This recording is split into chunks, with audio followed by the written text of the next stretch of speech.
sauver parfaitement. Nous avons tous ici la même mesure de foi. Et même avec nos frères qui nous suivent sur Internet, nous sommes animés du même zèle et remplis de la même mesure de foi. Et nous croyons que tu es capable de garder le dépôt en chacun de nous. Il y a quelqu'un avec moi dans cette salle qui croit que tu es capable de le préserver de toute chute. Nous croyons, Seigneur, que tu es capable de nous transformer. Et tu es capable de tout faire, Seigneur. Oh, c'est ma déclaration de foi devant toi, Seigneur. Christ peut sauver, il peut garder, il peut combler, il peut secourir, il peut tout faire, nous transformer, nous préserver. Oui, Dieu peut tout. Église du Seigneur, chantons ensemble. Christ peut sauver, il peut garder, il peut combler, ne cherchons plus ailleurs, il peut secourir. Amen. Il peut tout faire, nous transformer, nous préserver. Oh là là, il est puissant pour le faire. Oui, Dieu peut tout. Redisons-le, Christ peut sauver, il peut garder, il peut combler, secourir. Il peut tout faire, nous transformer, nous préserver.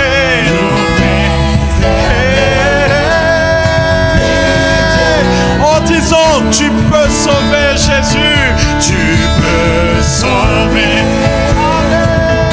tu peux garder, tu peux combler, crois-le, bien-aimé, tu peux tout faire, nous transformer. Ne dis plus jamais que tu ne peux pas changer. Il peut aussi nous préserver de toute chute. Oui, Dieu, amen. Seulement les voix, tu peux sauver. Tu peux sauver, tu peux garder, tu peux combler, tu peux secourir,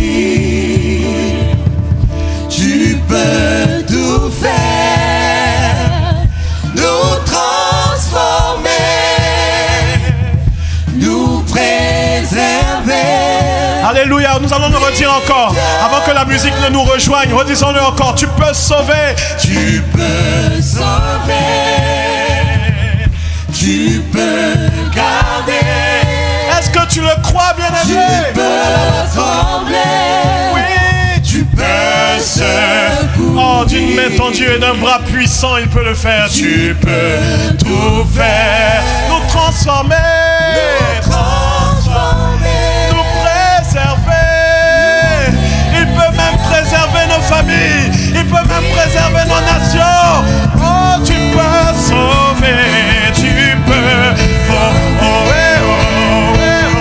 tu peux garder, je le crois, tu peux combler, tu peux secourir, tu peux tout faire, nous transformer, nous préserver. Oh oui, Dieu, oh, il mérite la gloire. Disons, à toi la gloire, à toi la gloire, yes. Et la gloire, ma louange te revient. À toi la, yeah. Qui est comme notre Dieu, bien-aimé? Qui est comme notre Dieu? À toi la force, à toi l'honneur et la richesse. C'est lui-même qui s'occupe de son projet Caleb. Dans tous les siècles. Amen. Oh, quelqu'un avec moi lui rend la gloire. À toi la gloire, à toi la gloire. À toi la gloire. Yes. Et la louange. À toi la force. À toi la force.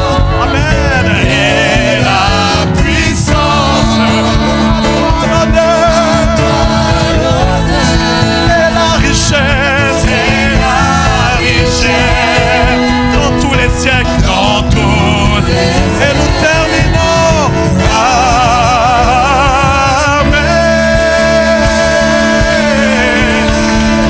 Qui est comme notre Dieu?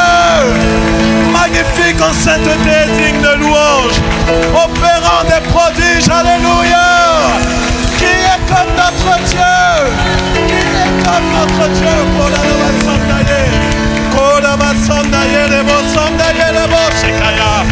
il peut tout faire, il peut tout faire, il peut tout faire, il peut tout faire, il peut tout faire, il peut tout faire.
Alléluia. Gloire à Jésus. Amen. Gloire à Jésus. Gloire à son saint nom. L'esprit de louange est déjà en ce lieu parce que c'est ce qu'il a prévu. Et c'est comme ça que nous allons terminer. Matthieu chapitre 8, verset 10. Matthieu 8, verset 10.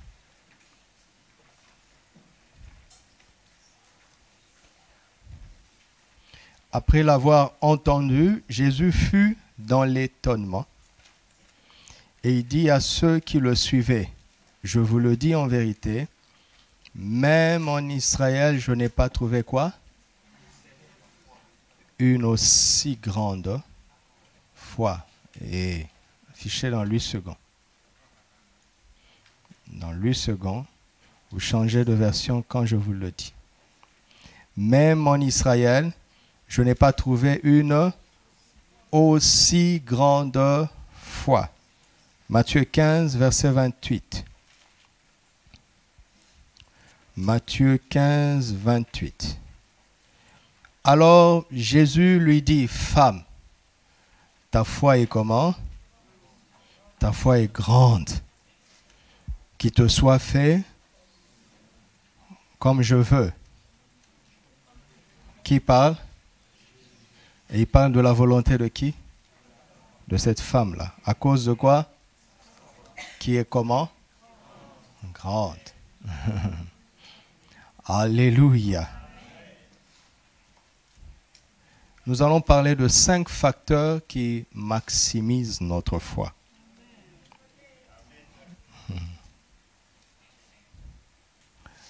C'est une prédication transitoire avant d'aborder vraiment la notion de grande foi.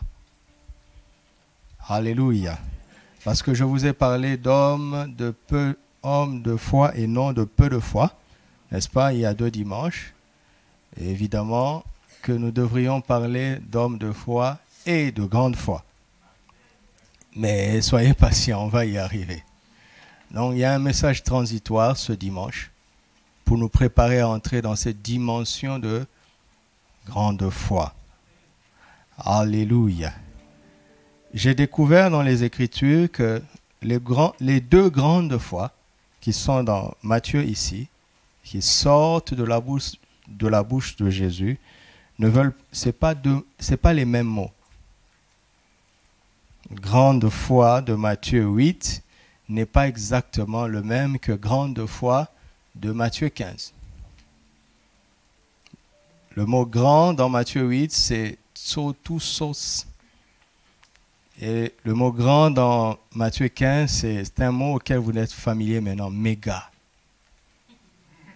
Donc Jésus dit que la femme cananéenne avait une méga foi. Méga giga. Vous vous rendez compte que Jésus dise ça?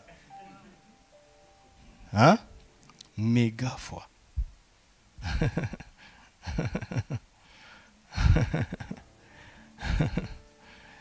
Mais il est question d'une grande foi qui suscite de l'admiration chez le Seigneur et qui dit, si tu as cette grande foi, alors que ta volonté soit faite. Vous vous rendez compte? Que Jésus dise que ta volonté soit faite. Qu'il en soit fait selon ce que tu veux. Pas ce que je veux, mais ce que tu veux. Si tu as cette grande foi-là, que ce que tu veux se produise. Quelqu'un veut arriver là-bas. C'est extraordinaire. Alors, derrière les mots, il y a des principes spirituels. Pour que nous arrivions à saisir la pensée de Dieu et être dans la vérité. Nous avons vu que la petite foi faisait quoi? Elle nous aidait dans quoi? Contre quoi? Si vous avez oublié, rentrez à la maison. Non, ne riez pas. Ne riez pas. Si vous avez oublié, alors ça ne sert à rien que vous soyez ici. vous avez perdu votre temps il y a 2 dimanches. Et n'allez pas vous plaindre et dire à Dieu, tous les dimanches je suis là, mais rien ne change. N'allez pas vous plaindre.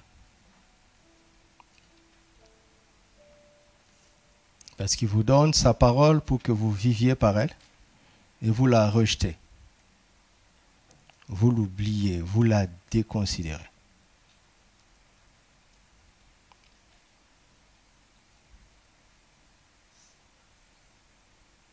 La notion du peu de foi concernait quoi? Elle nous aide en quoi?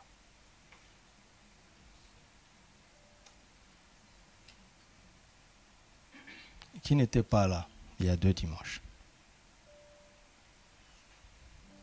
Donc la plupart étaient là.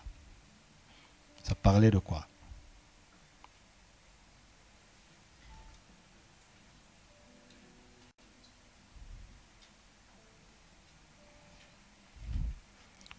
Alors, je ne vais pas rappeler. Nous allons parler de la grande foi, de la notion de grande foi. Est-ce que, quand on parle de peu de foi ou de grande foi, est-ce à dire que la foi est une mesure susceptible de diminuer ou d'augmenter?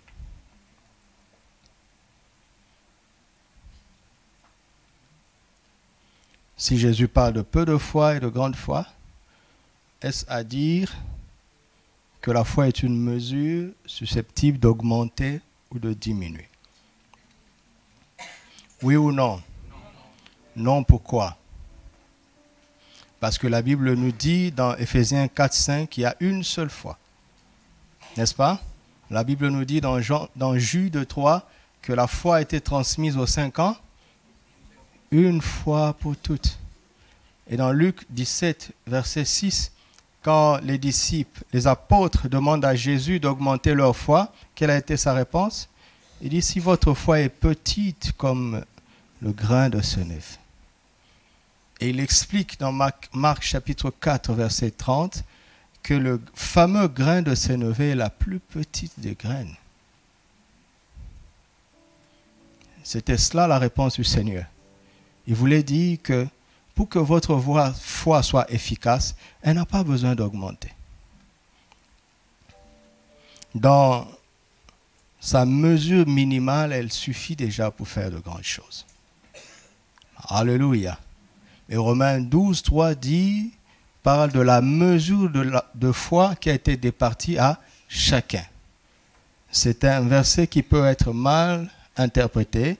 Et quand nous lisons plusieurs versions, nous comprenons que, en fait, Paul parlait, il voulait dire que tous les chrétiens ont reçu la même mesure de foi. Et cela est confirmé dans plusieurs versets, notamment ceux que j'ai dit précédemment. Éphésiens 4, 5, Jude 3, Luc 17, Marc 4.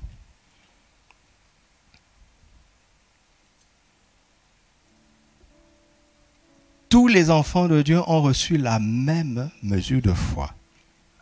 C'est la foi qui nous permet de croire en Jésus pour être sauvés. Éphésiens 2, 8. C'est par grâce, au moyen de la foi que vous êtes sauvés.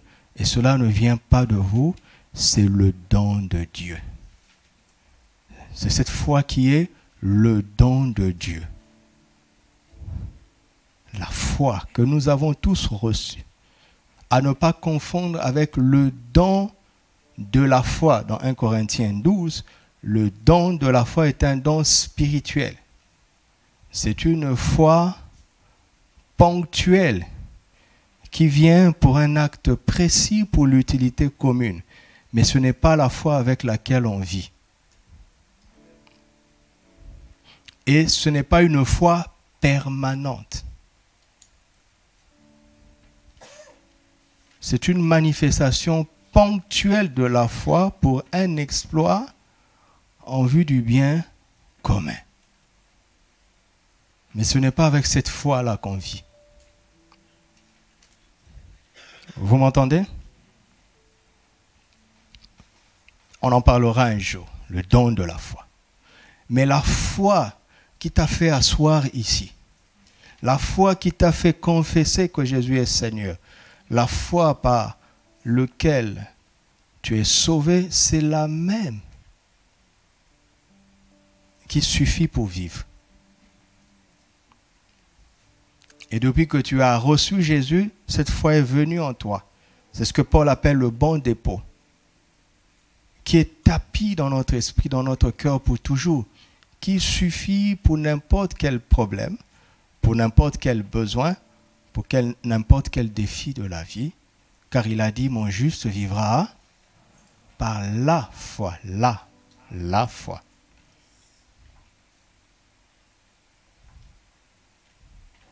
Alléluia.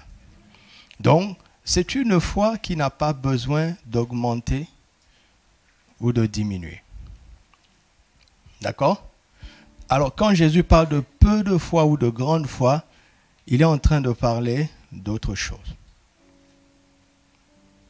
Hébreux 12 nous a dit que Jésus est l'auteur et le perfectionneur de notre foi, n'est-ce pas? C'est lui qui suscite la foi dans le cœur et qui l'emmène à la perfection, c'est-à-dire qui l'emmène dans sa pleine mesure, dans sa maturité, dans sa plénitude, dans son potentiel maximal. Alléluia. C'est la même foi là, mais dont seul Jésus a la faculté de l'emmener à son potentiel maximal. Ok? Alléluia. Vous avez remarqué que Jésus a comparé la foi à une graine. N'est-ce pas? Et à la plus petite des graines, la graine de sénévé. Jésus a comparé la foi à une graine.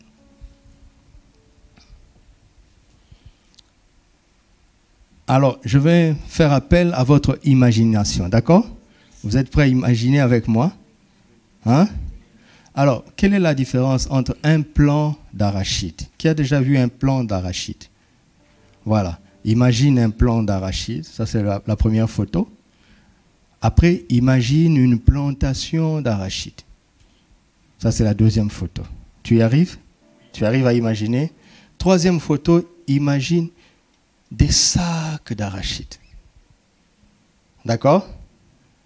Quatrième photo, imagine un fût ou bien des fûts d'huile d'arachide. Savez-vous que toutes ces photos peuvent venir d'une seule graine d'arachide?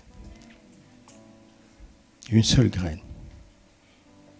D'accord? Alors, prenons une seule graine qui a donné un plant et qui finalement est devenue une plantation et qui finalement a donné une récolte qu'on a séchée, on a amassé dans les sacs et qui finalement, dans les sacs, ont été transformés dans l'usine pour donner beaucoup d'huile. Vous pourrez faire la comparaison entre de grandes quantités d'huile et des sacs. Et des sacs et des plantations. Et la plantation et le plant. La plante, une seule plante. Mais si leur papa, leur maman, la graine se présentait, elle vous dirait, taisez-vous, tout ça, ça vient de moi. Si vous revenez en arrière, il n'y a pas de comparaison possible. Dans la graine que je suis, il y avait tout ça. Mais pour arriver là-bas, qu'est-ce qu'il faut faire? Il faut semer la graine. N'est-ce pas?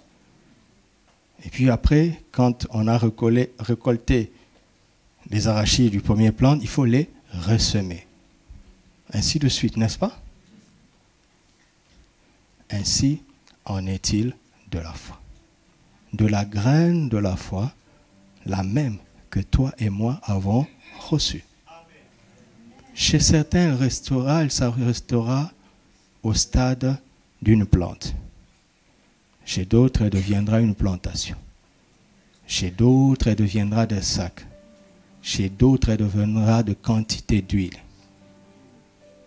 Où est-ce que tu veux te situer dans la vie? Est-ce que c'est difficile? Alors, Jésus commence par le peu de foi pour nous dire, écoute, la graine de foi que tu as reçue fera face à la peur, elle fera face aux doutes, elle fera face aux inquiétudes, elle fera face aux faux raisonnements. Mais si tu réagis bien, alors ta foi ne sera pas qualifiée de peu de foi. Mais si tu réagis mal, la foi que tu as reçue sera paralysée. Vous entendez? Imaginez, revenons sur notre image. Si la graine préfère le confort d'être sur une table dans une vitrine à être admirée, d'accord? S'il préfère cette position à l'inconfort d'être semée, oubliée dans la terre et détruite dans la terre. Il y a le choix, n'est-ce pas? Dans la terre, ce que la graine endure est effroyable. N'est-ce pas? C'est effroyable. Dans l'obscurité, l'humidité et l'adversité. L'obscurité du sol, l'humidité du sol et l'adversité des éléments qui viennent pour la détruire. Mais toutes ces adversités ne se rendent pas compte qu'en s'attaquant à elles, ils sont en train de libérer l'arbre qui est caché en elles, des plantations qui sont cachées en elles et des matières précieuses qui sont cachées en elles. Est-ce que le Seigneur te parle? Alors tu as le choix entre une vie chrétienne dans une vitrine, dans le confort et l'admiration des gens qui, après avoir fini de t'admirer, vont te croquer. Ou accepter de passer par le processus de l'adversité qui révèle les matières précieuses cachées en toi. Quel est ton choix?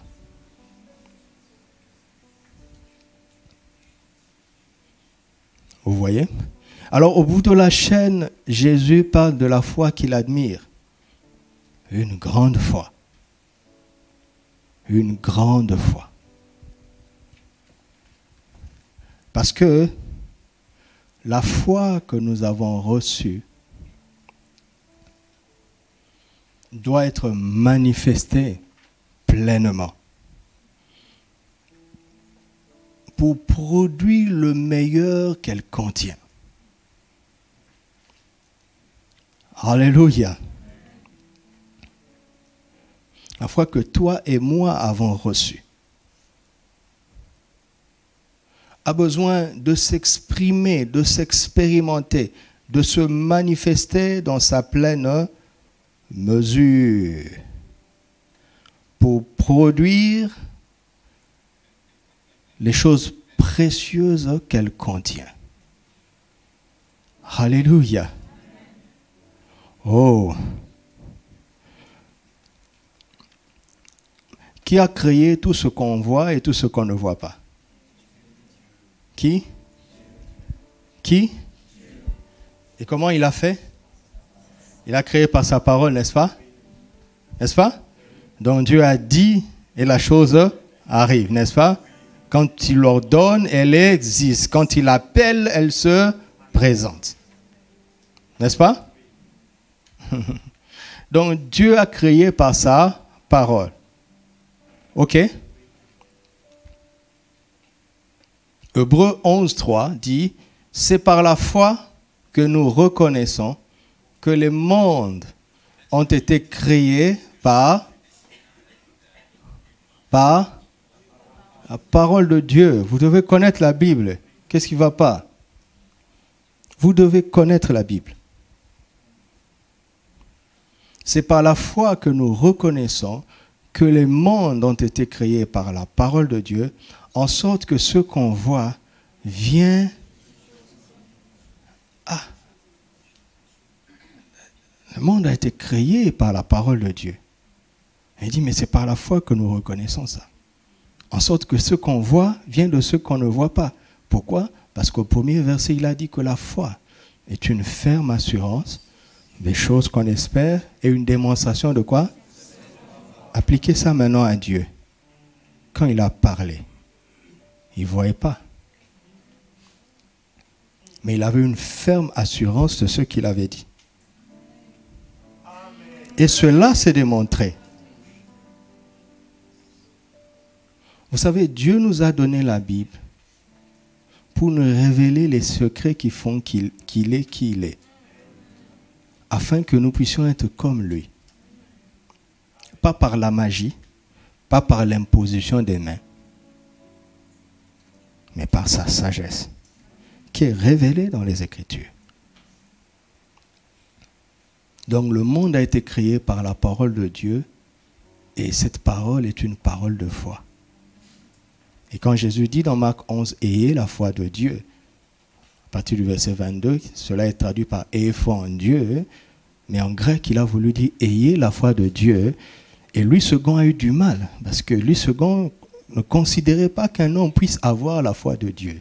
Donc il a rendu ça par « Ayez foi en Dieu », parce que ça c'est acceptable pour lui. Non, mais ce que Jésus disait, il disait « Ayez la foi de Dieu ». Donc il est en train de dire qu'il nous est donné la grâce de pouvoir avoir la même foi que Dieu. Et quand nous avons la même foi que Dieu, nous ordonnons aux montagnes de se déplacer et nous ne doutons pas. Et parce que nous ne doutons pas, cela va arriver. Cela veut dire que avant de parler, il faut combattre le doute. Après avoir parlé, il faut combattre le doute. Parce que la foi est une ferme assurance des choses qu'on espère et une démonstration de celles qu'on ne voit pas. Souvent, tu parleras et rien ne se passera pas. En fait, rien semblera ne s'être passé. La même foi qui t'a donné de l'assurance au point de parler, tu dois la garder. Même si elle ne se voit pas, tu restes convaincu de ce que tu as dit. Parce que si tu commences à douter après avoir parlé avec assurance, ces choses ne se manifesteront pas. Pas parce que ta parole n'a pas d'autorité, mais parce que tu as douté à ce que toi-même tu as dit. Ton doute aura annulé ce que tu avais établi en esprit. Vous entendez? Donc tu parles et tu continues de parler.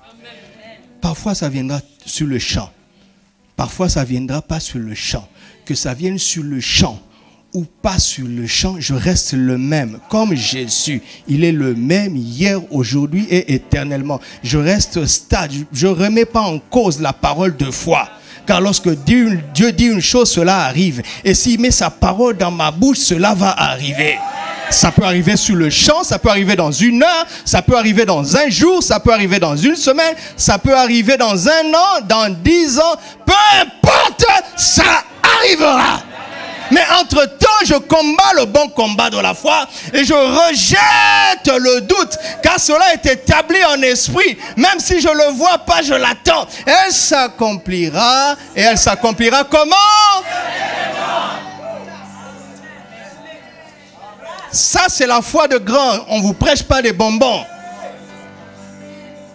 On vous prêche la nourriture solide et ça marche. S'il était impossible de vivre par la foi, je ne serais pas ici. C'est la foi qui m'a emmené jusqu'ici. Et je te dis, regarde ma vie, la foi marche. Tu peux vivre par la foi. Tu peux vivre par la foi. Mais beaucoup d'entre vous sont dans le défi du peu de foi. Beaucoup d'entre vous. Donc, allez réécouter ce message-là, d'accord? Je te donne un ordre. Je ne dis pas s'il te plaît, je te donne un ordre. Si tu veux avancer, va réécouter ce message-là. C'est un ordre que je te donne pour ton bien. Parce que tu as échoué à un fondement qui était important.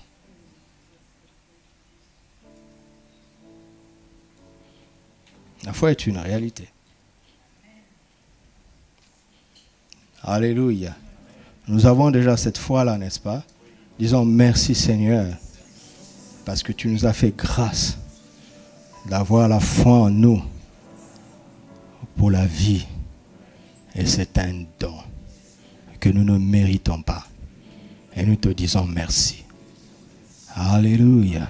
Vous savez, quand on te confie quelque chose de précieux, qu'est-ce que tu dois faire? Tu dois en prendre soin et après la valoriser. Alors, ce matin, la parole va nous montrer 5 facteurs par lesquels nous allons maximiser la foi que nous avons. C'est-à-dire l'amener à produire le maximum possible qu'elle possède. Elle est en nous. Amen. Amen. Ne soyez pas des chrétiens sous-développés. Tu me fais confiance? Alors dis à ton frère, ne sois pas un chrétien sous-développé. Je vais expliquer après. Dis-le à quelqu'un d'autre. Il y a une ironie dans la vie, c'est que les pays sous-développés sont potentiellement plus riches que les pays développés. Et les pays développés s'enrichissent avec le potentiel des pays sous-développés. Pourquoi? Parce que les pays sous-développés ont le brut. Mais ils n'ont pas la science pour transformer le brut. La foi que nous avons reçue est une foi brute. C'est comme le pétrole brut qui est sous ton sol. Mais les raffineries sont ailleurs. C'est comme le cacao brut qui sort de tes champs. Mais les raffineries pour le chocolat sont ailleurs. Et on viendra te vendre quelques grammes de chocolat à un prix plus élevé que le kilo de cacao que tu as produit. Et ne le critique pas. C'est ta faute.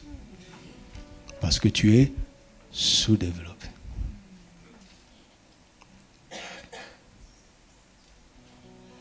La foi que nous avons tous reçue est une foi brute. Mais que nous devons apprendre à raffiner. Alléluia.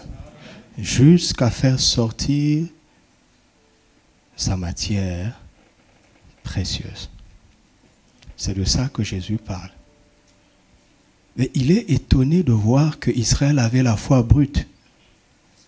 Mais ceux qui l'ont raffiné, c'est 2 païens. Un Romain et une Cananéenne. Vous m'entendez? Savez-vous que Canaan est un peuple maudit? Depuis Noé jusqu'à la loi. Et étrangement, quand Jésus est venu, c'est une descendance d'un peuple maudit qui a le raffinement de la foi. Disons le raffinement de la foi.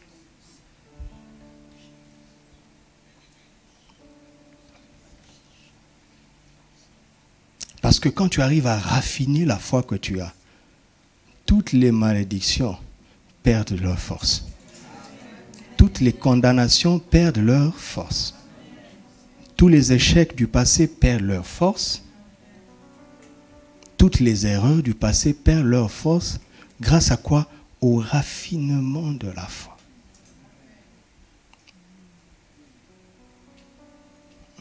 Quelqu'un veut raffiner sa foi?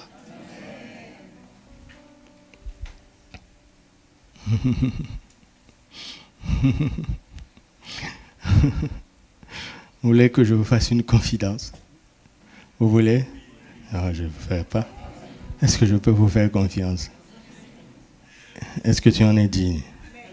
Qui en est digne qui lève la main? Tu vois, toi-même tu doutes. Merci pour ton honnêteté.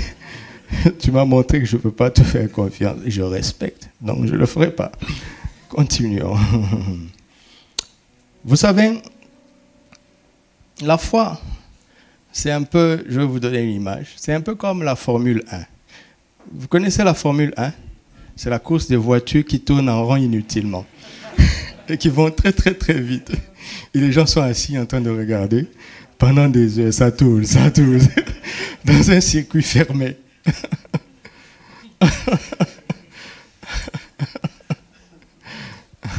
Mais dans la Formule 1, il y a chaque écurie, c'est-à-dire chaque constructeur a 2 voitures identiques. Ferrari, Mercedes, Red Bull et ainsi de suite. Chacun a 2 voitures identiques et qui a 2 pilotes différents. Vous entendez? deux voitures identiques, mais avec deux pilotes différents. Et finalement, il y a deux résultats différents à partir de deux voitures identiques. Quelle est la différence? C'est la manière de conduire cette voiture. Savoir accélérer au bon moment. Faire corps avec le moteur pour comprendre le régime du moteur. Savoir freiner au bon moment et amorcer les virages de la meilleure façon. J'ai appris à conduire beaucoup de gens ici.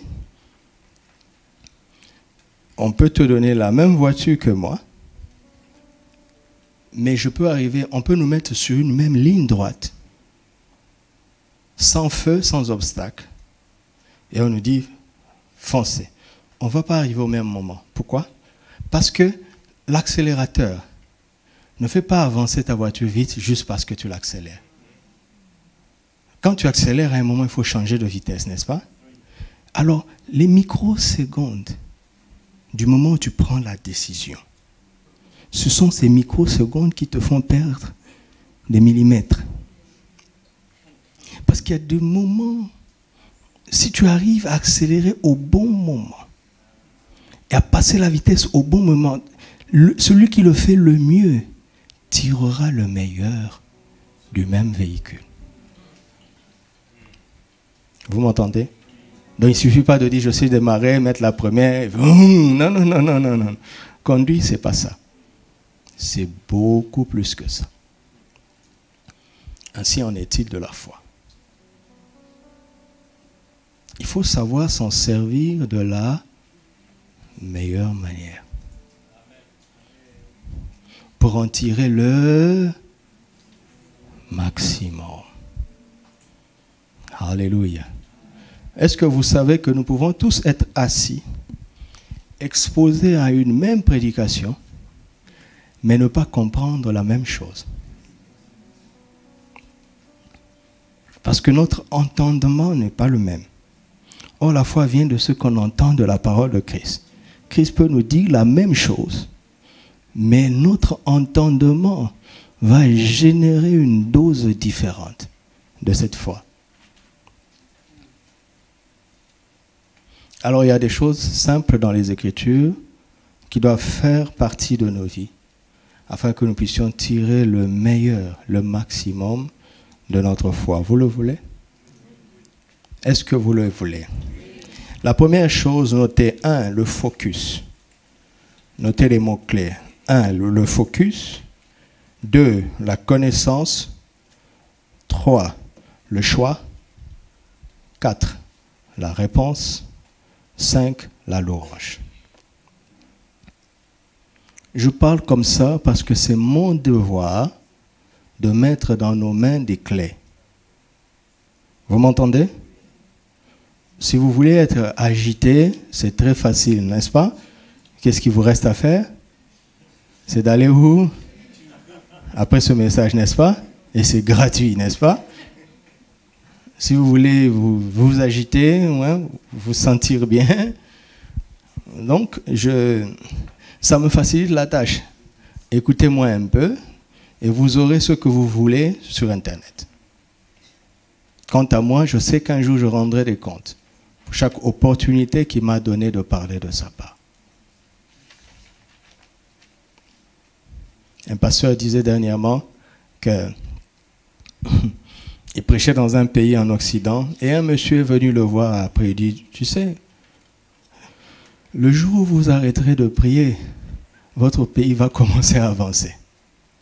Il s'est senti humilié. Le monsieur voulait simplement lui dire, si seulement vous vous asseyez pour comprendre la sagesse de Dieu, votre vie ne serait pas la même.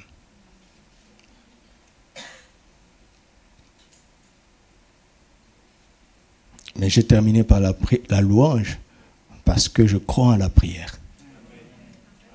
Alléluia. Le premier élément, c'est quoi? Le deuxième? Le troisième?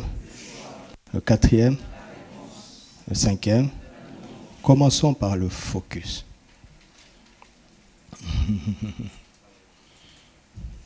Vous savez, je vous parle de tout mon cœur.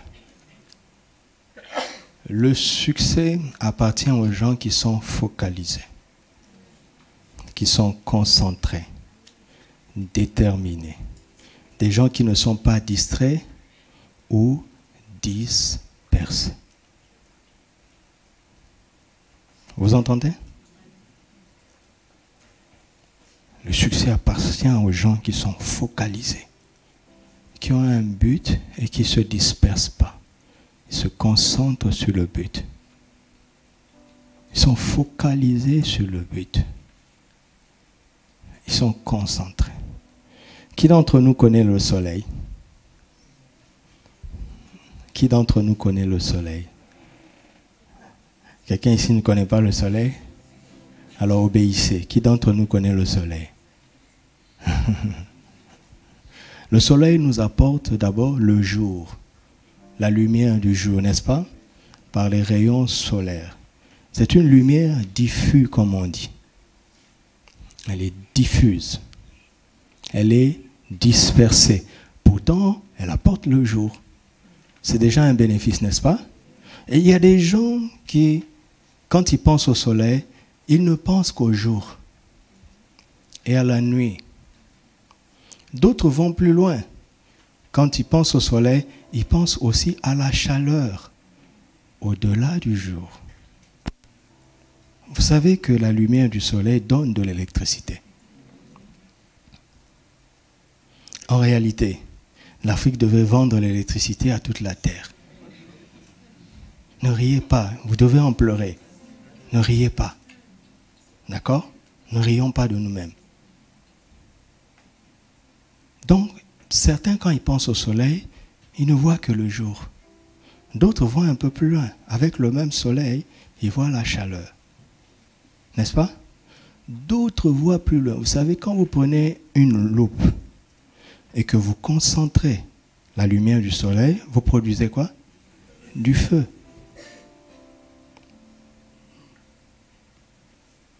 Et d'autres, quand ils concentrent encore un peu plus, ils ont des rayons laser. Vous voyez ça? L'intensité augmente à chaque fois. Il en est ainsi de la foi. Le raffinement augmente la puissance, l'intensité et produit le meilleur. Le Seigneur te parle. Est-ce que vous savez que Jésus s'appelle le soleil de justice? Vous savez ça? Est-ce que vous savez ça? Il est le soleil de justice. Il y a un raffinement dans la justice qu'il dégage. D'abord, regardez, quand tu crois en Jésus, il n'est plus juste que tu ailles en enfer. N'est-ce pas? Vous me suivez? Je vous parle de l'évangile. Quand tu regardes à Jésus, il n'est plus juste que tu ailles en enfer. Quand tu regardes à Jésus, il n'est plus juste que tu meurs. C'est le contexte de Jean 3, 16. Il dit de la même manière que Moïse a élevé un serpent dans le désert, quiconque croira sera sauvé.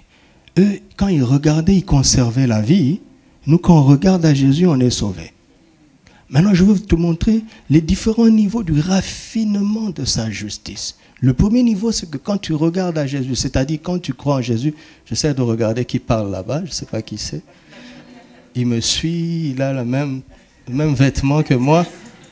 Je vois si, il a bougé aussi sa main. Quand tu regardes à Jésus, ça devient injuste. C'est illégal que tu ailles en enfer. Mais quand tu regardes encore à Jésus, c'est illégal que tu restes maudit. N'est-ce pas?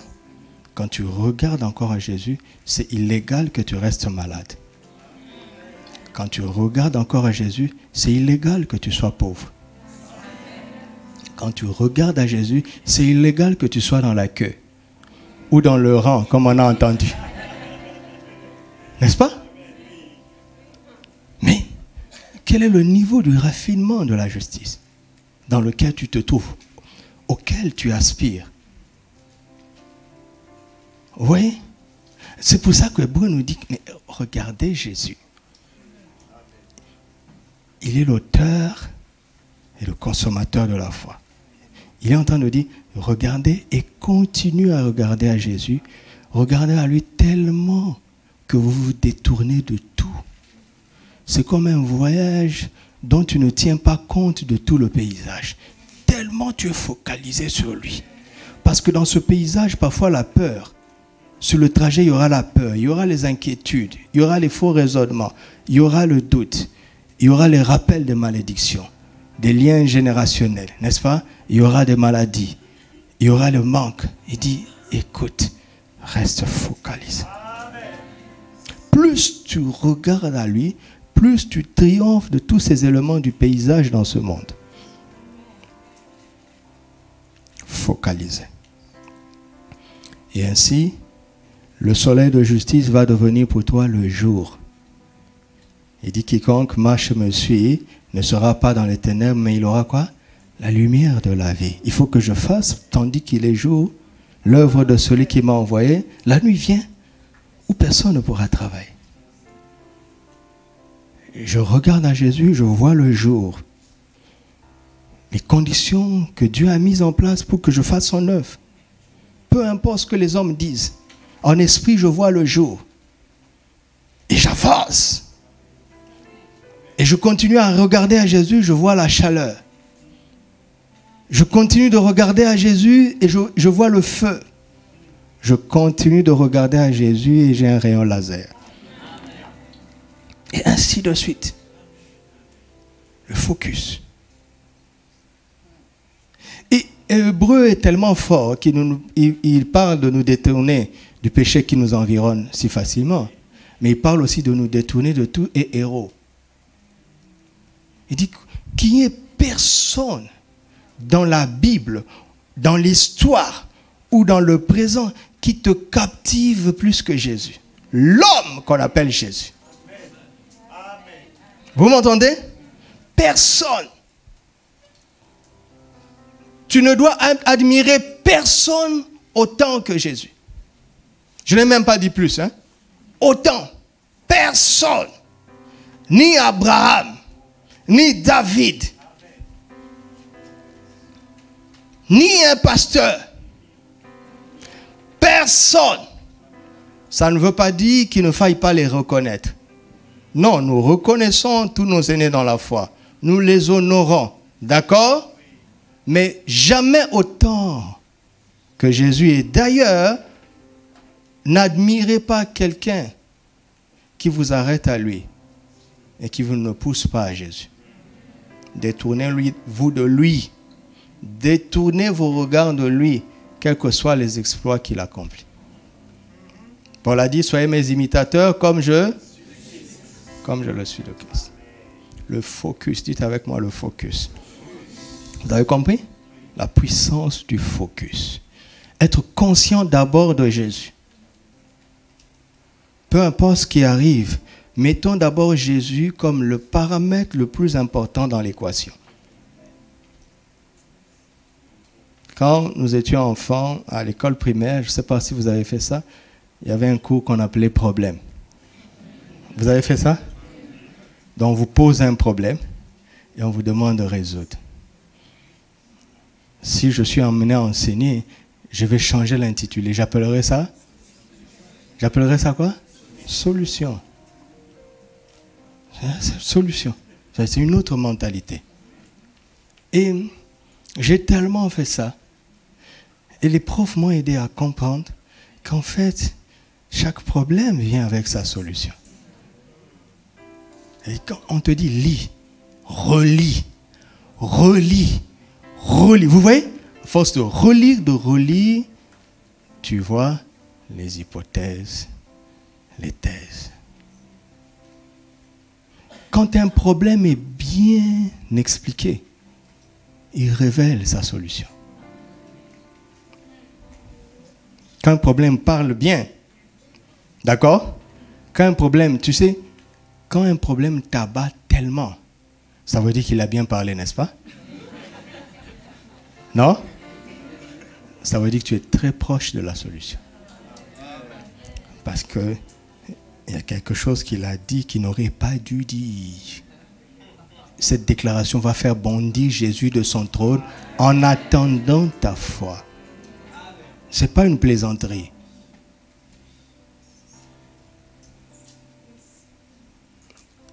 Vous savez, nous sommes pasteurs. Dans le conseil pastoral, dans le conseil avec les brebis, j'ai pris cette habitude il y a plus de 10 ans maintenant, à trouver la réponse dans la bouche du frère ou de la sœur qui parle.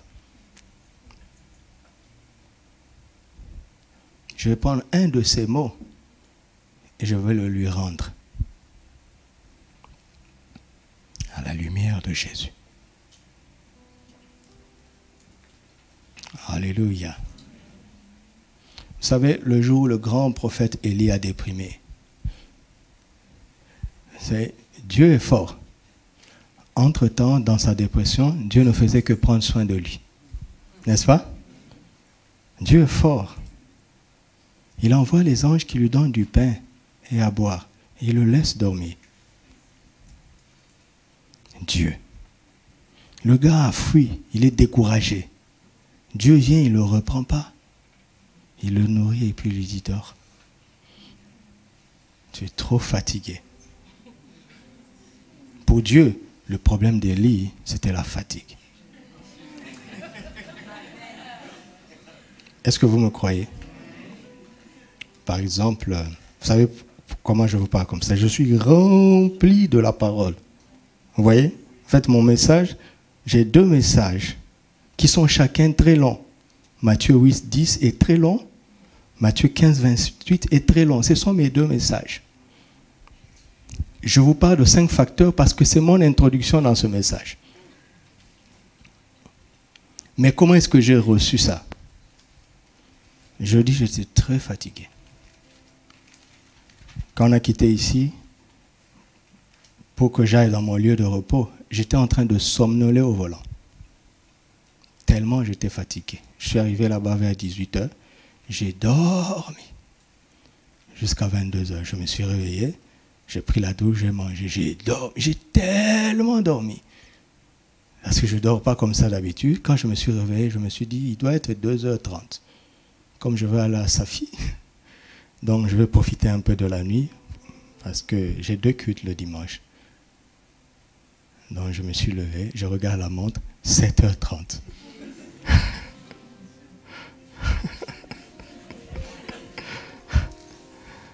Mais sur la douche, le message est venu. Parce que la fatigue ayant été évacuée, mon esprit peut capter le maximum en peu de temps. Vous comprenez? Alors quand Dieu a évacué la fatigue de l'homme de Dieu, il lui dit, parle.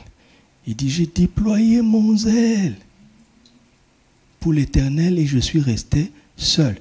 C'est faux. C'est faux. Alors Dieu prend le problème qui sort de la bouche d'Élie et lui dit, il y a 7000 hommes petits qui n'ont pas fléchi les genoux. 7000. C'est ça le problème d'Élie. Il était trop solitaire, il ne considérait pas les autres. Et il était aveuglé par ses exploits. Il a fini comment? Dans la dépression. Il y avait 7000 qui avaient la foi comme lui. Mais comme il était le majeur, il ne considérait pas les autres. D'accord? Attention, attention. Vous savez pourquoi Jean-Baptiste est le plus grand? Parce qu'avant même qu'il ne parle de Jésus, il dit, il y a ici dans la foule quelqu'un qui est plus grand que moi. Il avait le signe, d'accord? Mais avant le signe de la colombe de l'esprit qui devait descendre sur celui-là, il était conscient, il avait la mentalité que dans une foule, il y aura toujours, tu sais, quand tu es celui qui parle aux autres, comme moi maintenant, tu ne dois pas oublier, Doudou, que dans la foule, il y a quelqu'un de plus grand que toi. Ça, c'était Jean-Baptiste. Vous êtes tous grands, tellement, tellement grands. Chacun d'entre vous ici. C'est pour ça que je vous sers et que je vous emmène ce tremplin. pour que vous montiez très haut, très haut. Très haut. Si le monde n'entend jamais parler de moi, ce n'est pas grave. Mais il faut qu'on entende parler de vous. Quelqu'un croit ça? Qui le reçoit? Que cela s'accomplisse pour toi. Au nom de Jésus. Le focus, mes amis. Le focus. Regardez, je vais vous dire la vérité. Je vous parle de la part du Père. D'accord? Dans tout ce qui nous arrive, le vrai but, c'est de détourner ton attention de Jésus. Tu comprends? Alors, commence à t'entraîner pour que tu parviennes un jour à un point où la chose qui te fait couler les larmes le plus, ce sont seulement les choses qui font pleurer Jésus. Vous entendez? Parce que tous les pleurs qui ne coïncident pas avec les pleurs de Jésus sont des pleurs vains. Quelqu'un croit ça? Oui, je sais que ça ne va pas être facile pour l'instant, mais je veux que tu acceptes ça, d'accord? Enregistre ça et entraîne-toi de plus en plus à détester le fait que tu pleures pour des choses futiles. Vous avez compris ce que j'ai dit? Qu'est-ce que j'ai dit?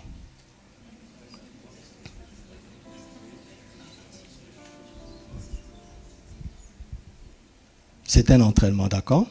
C'est une mentalité qu'on développe, qu'on acquiert, et la mentalité commence par une pensée qu'on accepte. D'accord? Et on s'entraîne dans la durée. Alléluia.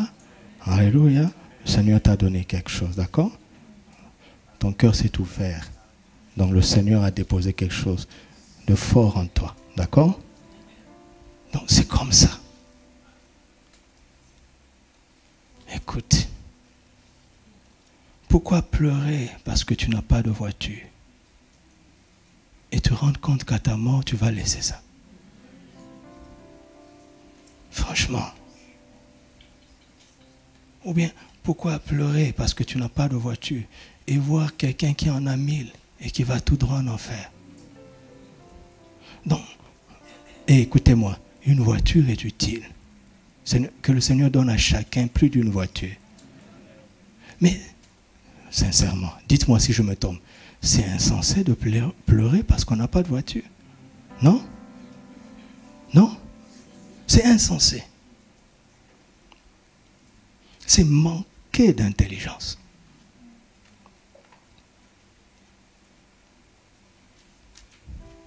Un de pères dans la foi dans notre génération, je vous invite vraiment à l'écouter, ceux qui comprennent l'anglais. Daddy Adeboye, Adeboye. D'accord? Je vous conseille tous de l'écouter. Il y a trop de gens qui parlent inutilement. D'accord? Sur Internet. Il y a trop de pasteurs qui parlent inutilement. Dites Amen. Amen. Qu'est-ce qui ne va pas? En plus de Papa Karambi, je vous recommande Daddy Adeboye. Il raconte que lui, il a plusieurs voitures, mais il ne sait pas pourquoi. Il a une voiture préférée, la Honda Civic. Qui connaît la Honda Civic? C'est une voiture normale. Et un jour, un de ses fils pour lesquels il avait prié a tellement prospéré qu'il a acheté une Rolls-Royce. Et donc le gars est venu, il lui dit, Daddy, voici le fruit de tes prières. Si tu pries encore pour moi, la prochaine Rolls-Royce que je vais acheter, ce sera pour toi. Il a dit, merci.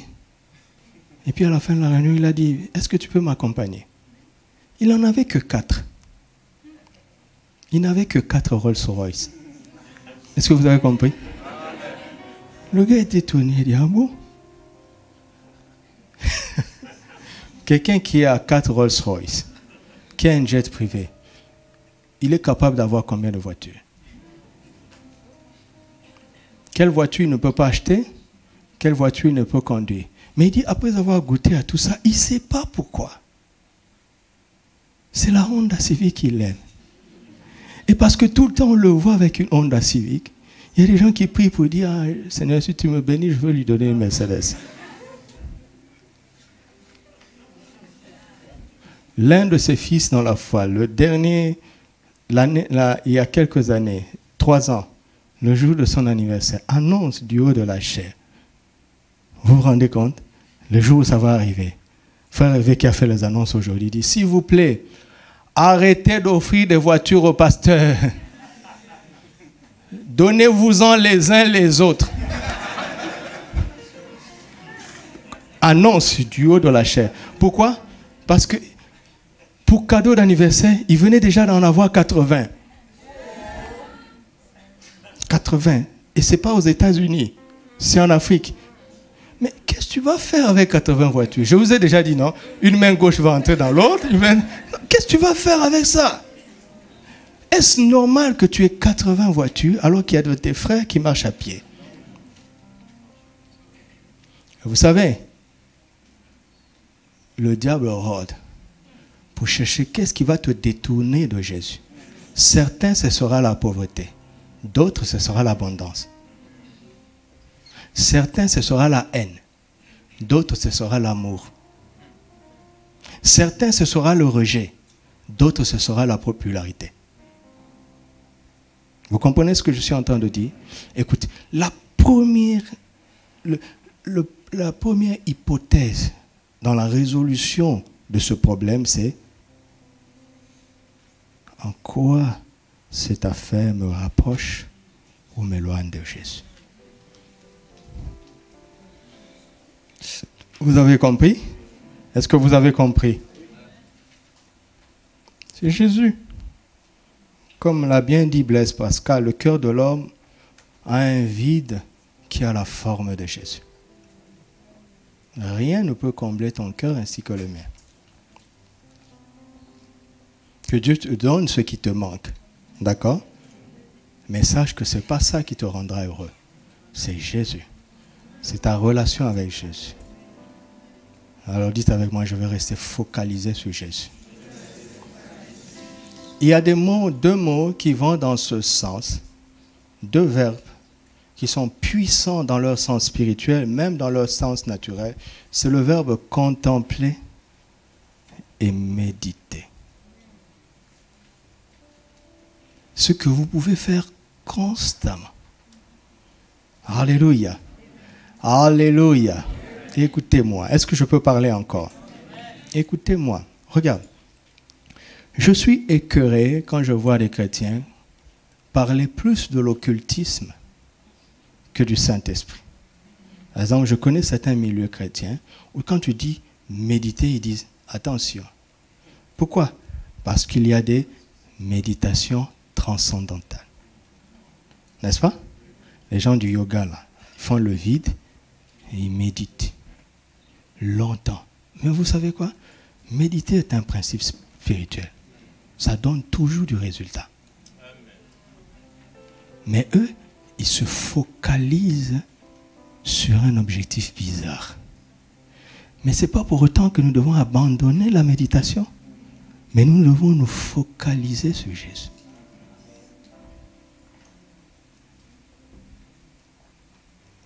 Regarde comment tu échoues. C'est quand tu te lèves et tu sors de la maison rapidement. Tu as semé la graine de ta défaite sur la journée. Des gens qui n'ont pas le temps pour être calmes, pour réfléchir, pour penser aux choses. Même dans la prière, ce sont des guerriers. Oui, il y a la guerre de la prière, mais il y a la prière de communion. Il y a la prière de méditation.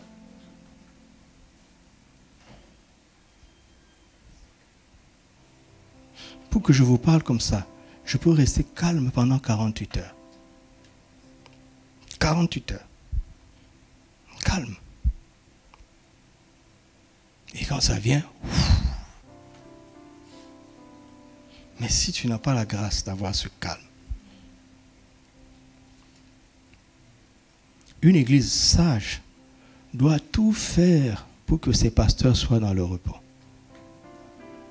Je vous assure, ils doivent décharger leur pasteur de tout. Vous savez, il n'est même pas bon que le pasteur conduise sa voiture lui-même. Vous savez ça? Il n'est pas bon. Il n'est pas bon. Ce n'est pas parce qu'il doit se jouer le chef. Vous vous rendez compte qu'il vient avec la parole de Dieu. Vous savez ce que c'est que la parole de Dieu? Que quelqu'un vient, ou bien vous croyez que je suis juste venu parler. Ou bien vous pensez que quand quelqu'un va se tenir ici, il vient nous parler de la parole de Dieu. Vous croyez ça? Vous savez ce que c'est? Que quelqu'un qui emmène la parole de Dieu, vous savez ce que c'est? Vous savez ce que c'est? Si on vous dit qu'il y a un coffre-fort, vous savez comment vous allez prendre soin de ce coffre? Et on vous dit, un frère ou une soeur vient avec la parole de Dieu. N'est-il pas un coffre-fort? Il n'est pas le trésor, mais il est un coffre-fort. Quand je venais là, sur l'autoroute, j'ai vu des motards dans l'autre sens. Je me suis dit, mais qu'est-ce qui ne va pas? Et je regarde, il y avait un fourgon. C'est quoi? De l'argent. De l'argent. Ils connaissent la valeur de ce qui se trouve dans ce véhicule. Alors, ils escortent. Ils escortent.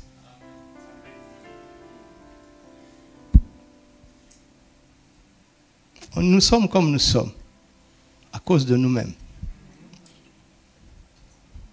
Vous entendez? Alors, Jean dit, 1 Jean 1.1, il dit, ce que... 1 Jean 1.1, affiche. 1 Jean 1.1. Ce qui était dès le commencement. Vous vous rendez compte? Vous vous rendez compte? Ce que Jean est en train d'affirmer, vous voyez, je suis qu'au premier point. Jean est en train d'affirmer que ce qui était dès le commencement.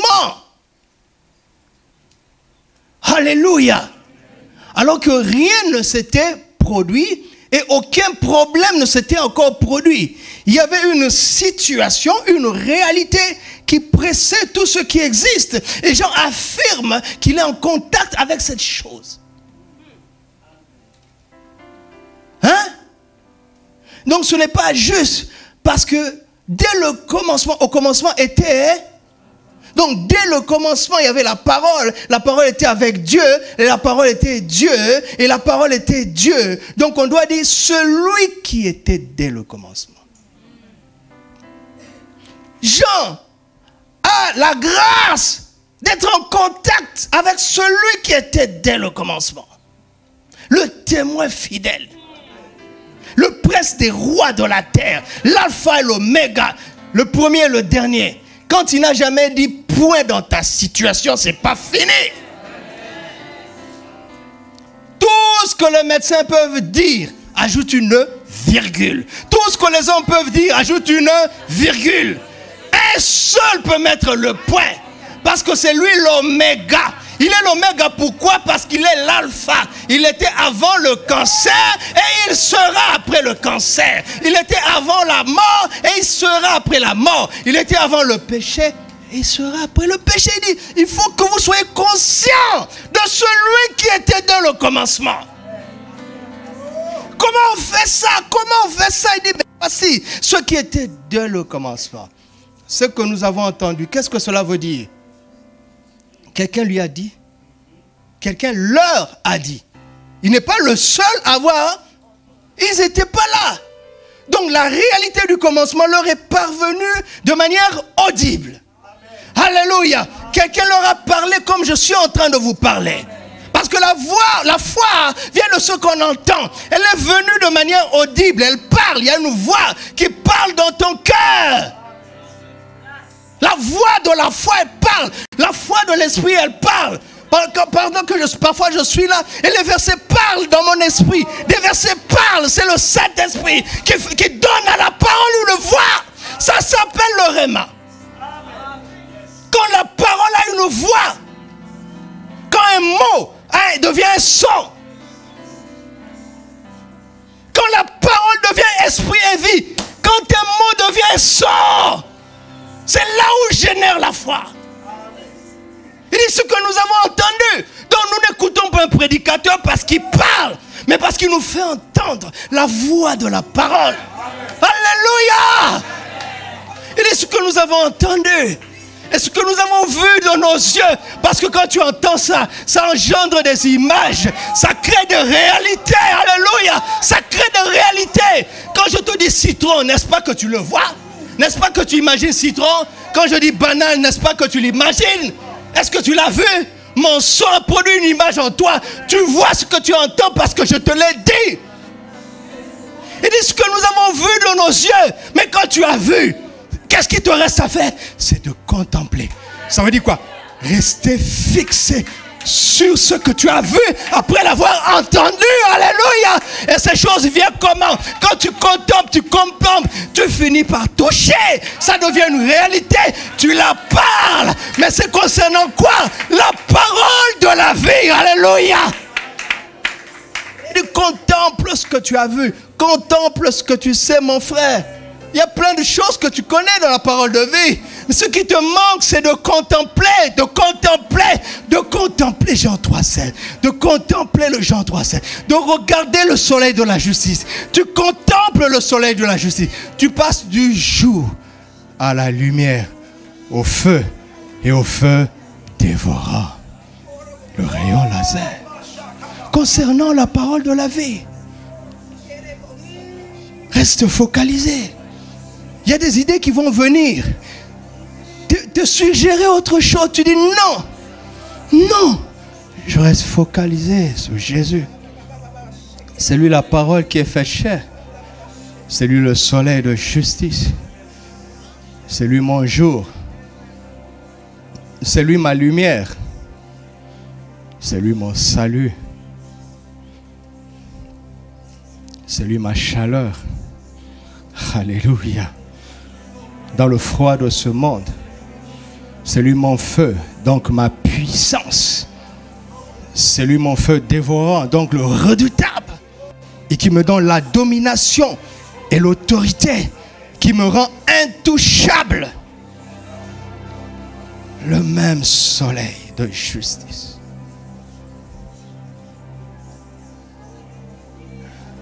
Le même soleil est ici pour que tu le contemples.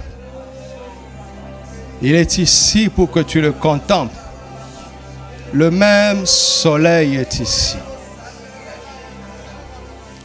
Oh, le même soleil est ici.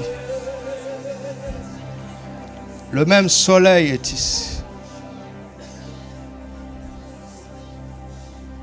Il est ici. Oh, alléluia. Alléluia. Alléluia. Alléluia. Alléluia. Oh, Jésus seul. Mes yeux sont sur toi seul. Sur toi seul. Sur toi seul, Jésus. Oh, Jésus.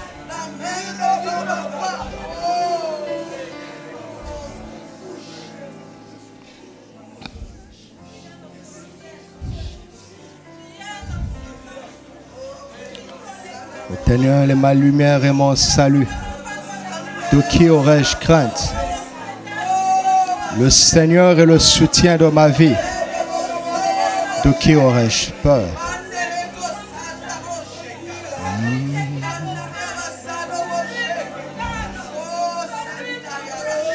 Oh.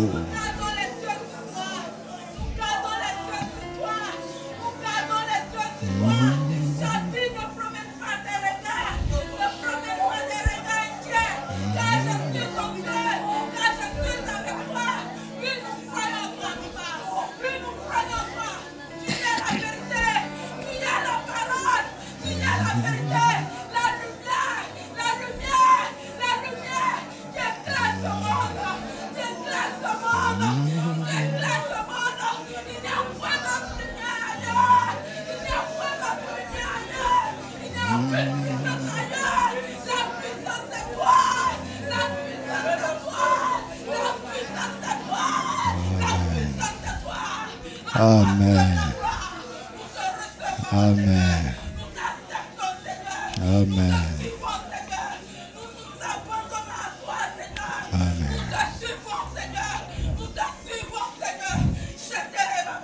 Merci ma soeur. Restez calme maintenant. Restons calmes. Reste calme. Réfléchis à tout ce que tu as entendu ce matin. Réfléchis. Le frère joue au piano un air qui nous aide à la réflexion. Réfléchis. Réfléchis. Réfléchis d'abord à tout ce que tu as entendu. Et l'Esprit va te donner des images. L'Esprit va permettre à chacun de voir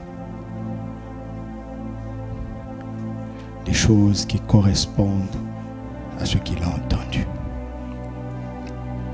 Réfléchis et contemple. Contemple Jésus qui se rend visible à travers sa parole. Il se rend visible à travers sa parole. Refais de Jésus le premier sujet dans ta vie.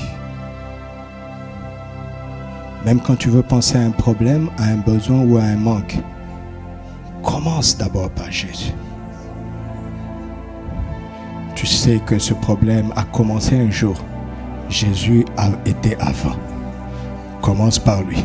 Le Saint-Esprit va remettre le bon ordre des choses pour t'inscrire dans un processus divin. Car la graine de foi que tu as reçue doit germer. Jésus l'a accompli lui-même en devenant cette graine. Il s'est levé devant nous comme une faible plante qui sort d'une terre aride et desséché, mais il a germé. Il a germé. Il a germé. Il a germé.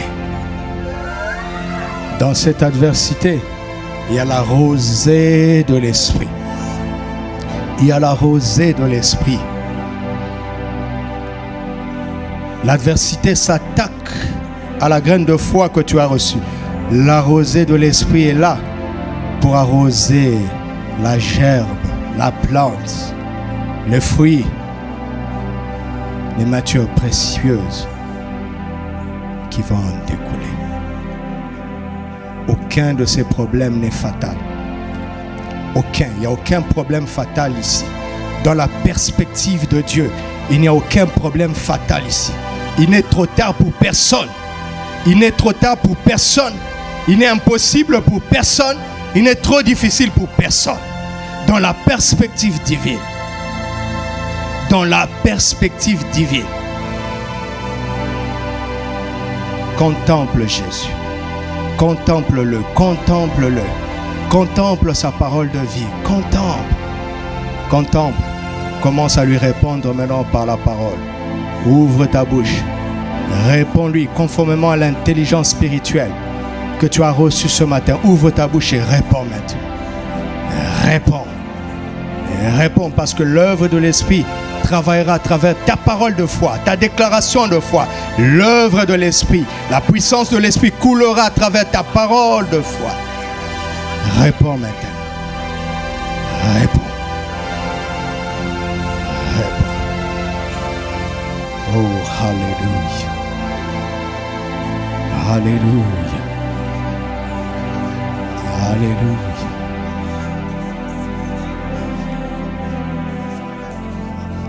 Alléluia.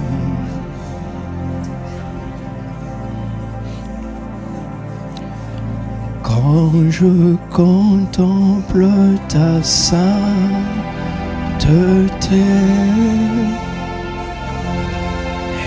et quand je contemple ta beauté, les choses qui m'entourent ne va plus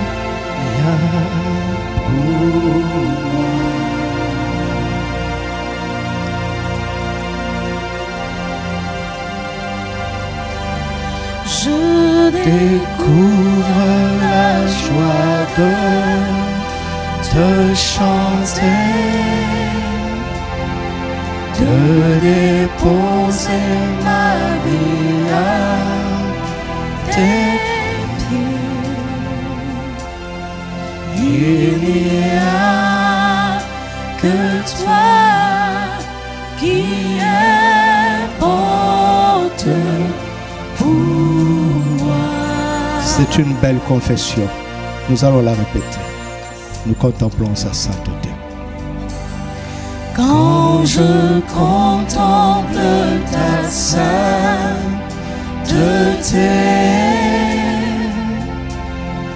et quand je contemple ta bonté, les choses qui m'entourent ne valent plus rien pour moi. Il y a une découverte spirituelle quand nous contemplons et que nous méditons sur la parole de Dieu. Je découvre la joie de te chanter, de déposer ma vie à tes pieds. Il n'y a que toi qui importe pour moi. Adorons Jésus. Oh, je viens t'adorer.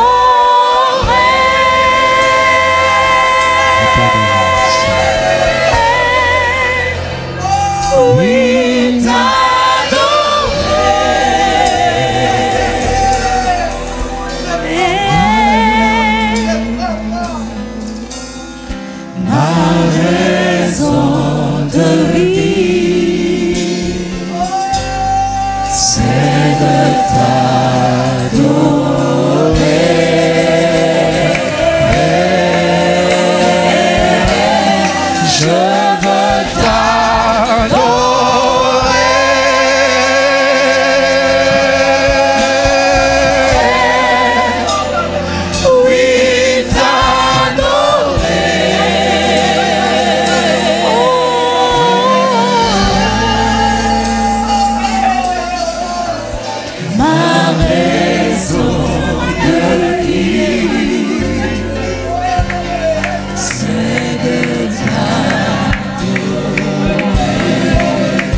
pour ce peuple, afin que tu lui donnes un esprit doux et paisible. Je prie pour ce peuple, afin que tu lui donnes un esprit doux et paisible. Donne-lui de triompher par la foi de toute agitation, de toute distraction, de toute dispersion, de toute précipitation. Saint-Esprit, détourne-nous de tout ce qui nous détourne de Jésus. Oh Seigneur, peu importe les occupations de chacun, que la grâce qui était sur Marie, qui a su choisir la bonne part, qui ne peut être ôtée, repose sur nous. Seigneur, que chacun ait cette grâce et cette sagesse d'avoir un temps calme avec toi. Un temps calme tous les jours. Que pas un seul jour ne passe sans que nous n'ayons ce temps. Quelles que soient nos occupations. Seigneur, que ta grâce nous donne la sagesse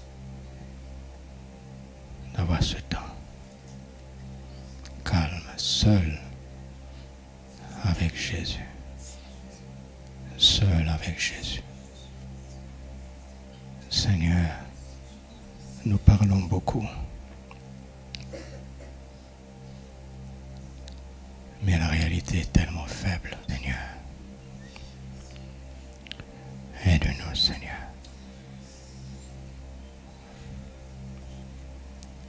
Oh, que le trésor de cette graine dans la foi commence son processus de raffinement. Au nom de Jésus, je déclare maintenant le commencement d'un processus de raffinement de la foi que tu as reçue. Au nom de Jésus, au nom de Jésus, que ce processus commence et que rien ne l'arrête. Au nom de Jésus. Au nom de Jésus. Dépose des fardeaux au pied du Seigneur. Car il t'a donné une âme pour porter les siens. Ces fardeaux à lui sont doux et légers. Parce qu'il est doux et humble de cœur. Il est doux et humble de cœur. Dépose des fardeaux. Ne porte pas un seul fardeau. Dépose-le automatiquement, immédiatement. À chaque fois qu'un fardeau se présente, dépose-le. Et continue ton chemin. En gardant les yeux fixés sur lui. Père, je te remercie pour ta grâce sur nous. Je crois en l'efficacité de ta parole. J'y crois fortement, j'y crois fermement. Et je crois que ce que nous avons entendu va porter du fruit. C'est pourquoi je te rends grâce.